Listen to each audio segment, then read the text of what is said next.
Baru saja saya meneguk kopi di rumah Aki Zahak. Dua orang lelaki tiba-tiba memanggilnya dari tengah halaman.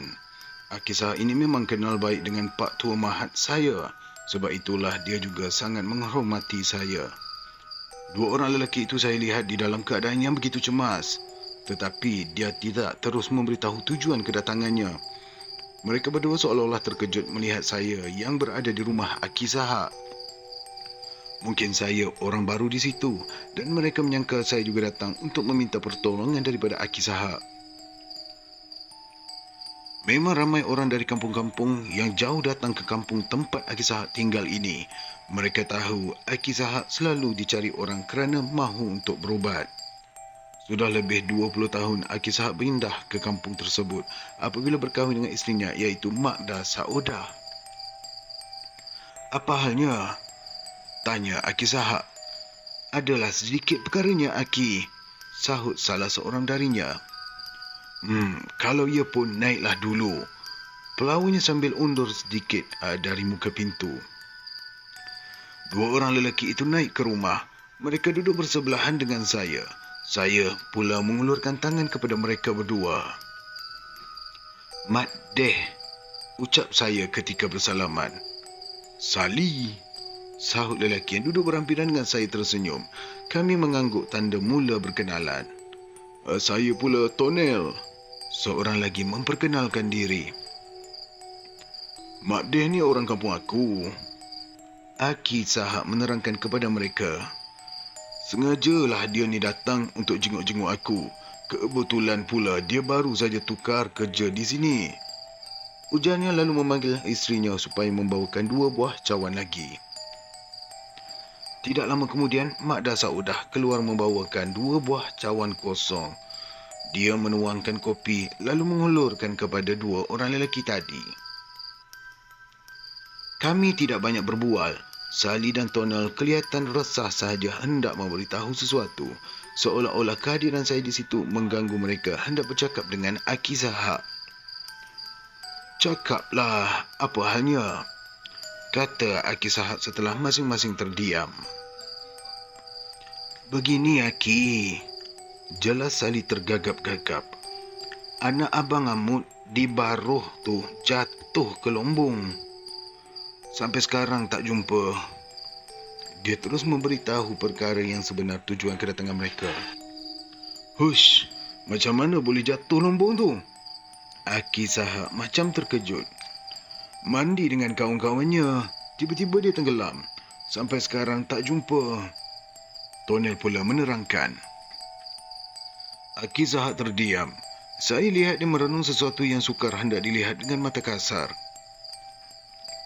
Banyak sangat dia nak korban ni. Bulan dulu lelaki tua.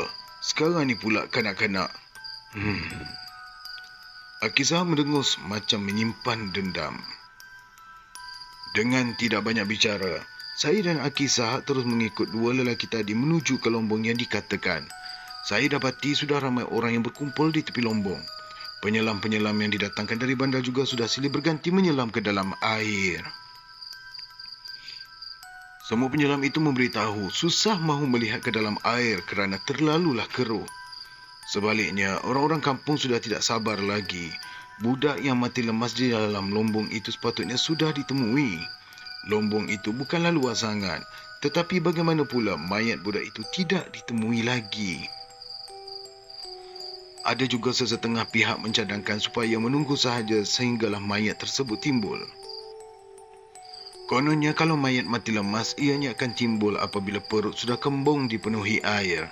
Tetapi sejak dari tenggelamnya kira-kira pukul 10 pagi sehinggakan ke jam 5.30 petang, mayat berkenaan tidak juga timbul. Ketua kampung Pak Semail sudah berbincang dengan ketua penyelam-penyelam itu supaya diusahakan secara tradisional untuk menemui semula mayat budak tersebut. Sebaliknya, ketua penyelam-penyelam itu, seorang lelaki India, menolak kemahuan ketua kampung Pak Semail. Dia tetap berpendapat kegagalan usaha menemui budak yang tenggelam itu disebabkan air lombong yang terlalu keruh. Abang Amut yang dikatakan oleh Sali tadi, iaitu ayah kanak-kanak berkenaan, sudah tidak yakin lagi. Dia tahu anaknya sudah mati lemas, tetapi mengapa amaian anaknya tidak timbul ke permukaan air? Kalaulah hendak dikatakan tenggelam di dalam lumpur adalah mustahil. Kemudian, saya nampak Aki Sahab menarik bahu Abang Amut ke satu tempat yang jauh dari orang ramai yang berkumpul. Saya tidak tahu apakah yang dikatakan oleh Aki Sahab kepadanya. Saya bersama Sali dan Tona asyik memerhatikan penyelam-penyelam silih berganti menyelam ke dalam lombong. Sehingga jam 7 malam, anak lelaki Abang Amut tidak juga ditemui. Ketua penyelam itu memberitahu orang-orang kampung kerja menyelam itu ditangguhkan hingga keesokan harinya. Mereka tidak dapat lagi menyelam disebabkan hari yang semakin gelap. Penghulu mukim yang ikut menyaksikan peristiwa tersebut cuba mententeramkan keluarga Abang Amut. Dia menasihatkan supaya keluarga Abang Amut bersabar hingga keesokan paginya. Bagaimanapun penyelam-penyelam itu tetap berkhemah di tepi lombong untuk memudahkan kerjanya pada esok pagi. Tidak lama selepas penyelam-penyelam itu menangguhkan kerja-kerja menyelam, saya nampak Aki Sahab bersama Pak Ismail menghampiri penghulu mukim yang baru saja mahu meninggalkan tempat itu. Entah apa pula yang dicakapkan oleh Aki Sahab kepadanya tidak pula saya ketahui. Cuma di dalam samar-samar senja saya lihat penghulu mukim terangguk-angguk kepala sahaja. Sesekali dia tersenyum sambil menepuk-nepuk bahu Aki Sahab. Dalam masa saya asyik memerhatikan Aki Sahab bersama dengan Pak Ismail bercakap-cakap dengan penghulu mukim, tiba-tiba Abang Amut datang menepuk bahu saya. Dia tersengih-sengih sahaja menjabat tangan saya. Sali dan Tonal yang maafkan saya. Sali dan Tonal yang ada bersama lalu Aki Sahab dah memperkenalkan beritahu kami. tentang Mak Deh ni. Kata Abang Amut masih dalam keadaan rusuh. Jadi saya nak minta tolonglah dengan Mak Deh, ujarnya dengan penuh harapan. Tolong apa ni? Sahut saya tersengih-sengih juga. Janganlah berdalih lagi Mak Deh. Saya betul-betul minta tolong ni. Aki Sahab minta saya sendiri yang sampaikan kepada Mak Deh. Abang Amut mendesak. Saya menjadi serba salah dengan permintaan Abang Amut ini. Saya berpaling ke arah Aki Sahab. Dia bertiga dengan penghulu mukim dan Pak Ismail datang menghampiri saya. Kalau boleh, tolonglah apa-apa pun, Mak Deh. Penghulu mukim menghulur tangan kepada saya. Cepat-cepat saya menyambut tangan penghulu mukim. Belum sempat saya menyahut, Aki Sahab sudah pun menyuruh saya diam. Aki Sahab meminta saya untuk membantunya dalam usaha mencari mayat anak Abang Amut yang tenggelam itu. Lombong ni bukannya sungai. Kalau sungai, bolehlah kita kata budak tu hanyut. Tentu ada sesuatu yang menyorokkannya. Demikianlah kata Aki Sahab menerangkan kepada orang-orang kampung yang berkumpul di tepi lombong. Penyelam-penyelam yang bertugas juga ada sama menyaksikan. Mereka juga tidaklah membantah bila Aki Sahab menawarkan diri untuk menolong kerana mereka sudah pun mengambil keputusan untuk menangguhkan kerja-kerja menyelam.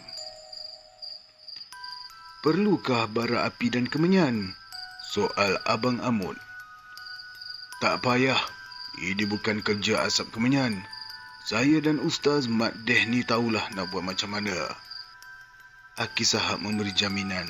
Sedangkan saya masih lagi kebingungan dengan keputusan Aki Sahab. Saya tidak tahu bagaimanakah cara mahu menolongnya.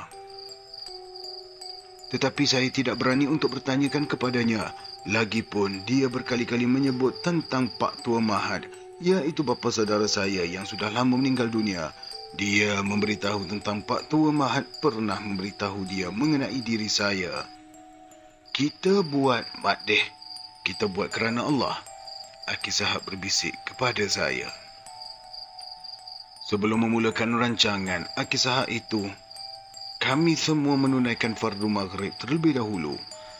Selesai sembahyang maghrib, barulah Aki Sahab menerangkan bahawa dia mahu menidurkan saya. Barulah saya faham bahawa cara menidurkan orang satu perubatan yang memang pernah diajarkan oleh Pak Tua Mahat kepada saya, namun saya jarang untuk amalkan. Saya pun bersetujulah untuk membantu Aki Sahab. Saya sendiri yang akan ditidurkan dan rawan, yakni roh sewaktu kita tidur, saya sendiri yang akan keluarkan mencari budak tersebut yang telah disembunyikan. Bagi orang-orang yang tidak memahami mungkin merasa pelik sebagaimanakah cara demikian boleh dilakukan. Namun bagi mereka yang sudah mempelajari usuluddin, tidak ada apa yang hendak dipelikkan. Di sini saya tidak mahulah menerangkan, namun eloklah sesiapa yang ingin mengetahuinya, bertanyalah kepada ahli-ahli usuluddin. Dipendekkan cerita, dibentangkanlah tikar di bawah sepohon pokok. Salim masih lagi mempunyai air sembahyang yang diminta oleh Aki Sahab berdiri di belakang saya untuk menyambut tubuh saya apabila rebah ke belakang. Segala apa yang hendak dilakukan oleh Aki Sahab itu memang telah saya ketahui. Sebenarnya Aki Sahab juga tahu bahawa saya boleh tidur sendiri dengan tidak payah dipandu olehnya. Namun saya sendiri yang berkehendakkan dia mengawasi saya kalau-kalaulah saya hadapi kesukaran nanti dan sukar untuk dilawan. Mulakan zikir, bisik Aki Sahab. Saya hanya tersenyum kerana apa yang dicakapkan oleh Aki Sahab itu bukanlah ditujukan kepada saya. Aki Sahab memang dapat merasa diri seseorang itu bersama ketika berzikir ataupun tidak. Dalam beberapa saat sahaja saya merasakan dunia menjadi gelap.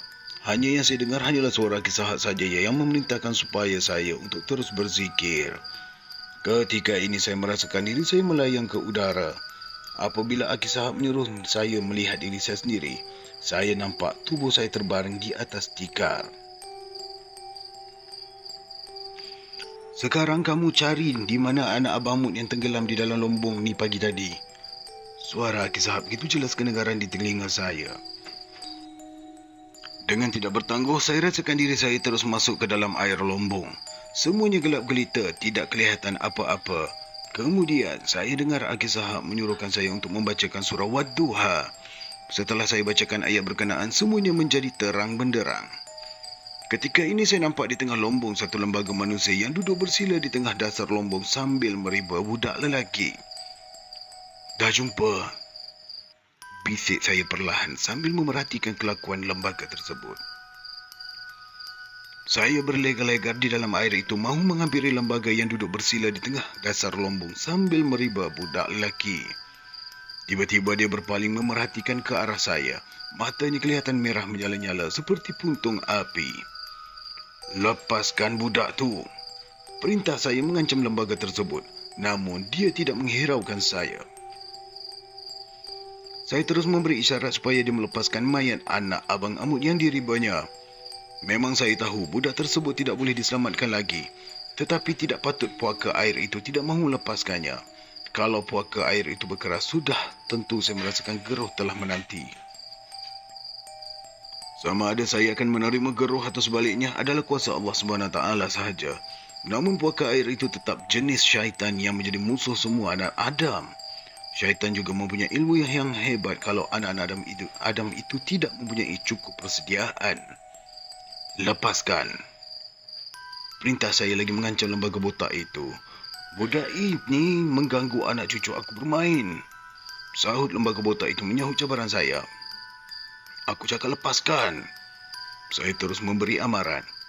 Mana budak tu tahu anak cucu kau bermain? Engkau tubuh yang halus, kenapa tidak menyisih semasa budak itu mandi di sini? Ujar saya mengingatkan. Lembaga botak itu tetap menggelengkan kepala. Dia berkeras tidak mahu melepaskan mayat anak Abang Amun. Lanarjumannakum walayamassannakum minna azabun alim. Saya mengembus perlahan-lahan ke arah lembaga tersebut.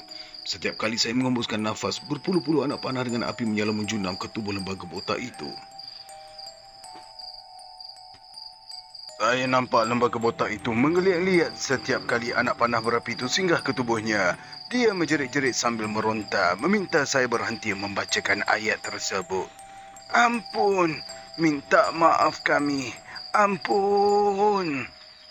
Laung lembaga botak itu menahan kesakitan. Kami tahu awak anak buah Tok Pawang Mahat. Kami tahu, tapi janganlah seksa kami macam ni. Dia merintih-rintih. Kalau kau tak mahu dipanah dengan api, lepaskanlah budak itu. Perintah saya lagi.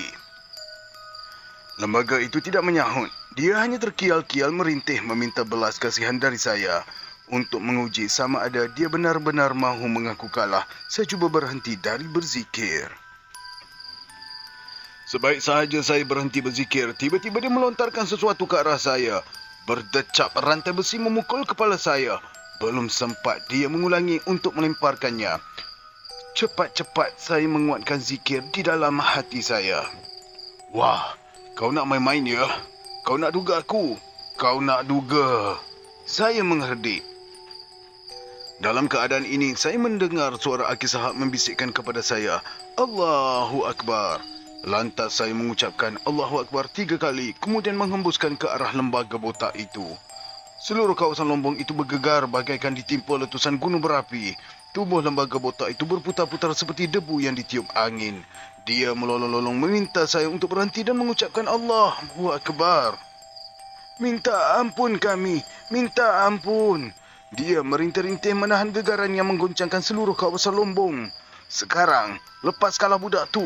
Lepaskan anak Abang Amut. Budak tu dah mati lemas. Tak ada guna lagi untuk kau sorokkan dia. Jerkah saya mengancam. Tolonglah berhentikan dulu gergaran ini, katanya merayu-rayu. Apabila saya berhenti menghembuskan nafas, gegaran itu berhenti.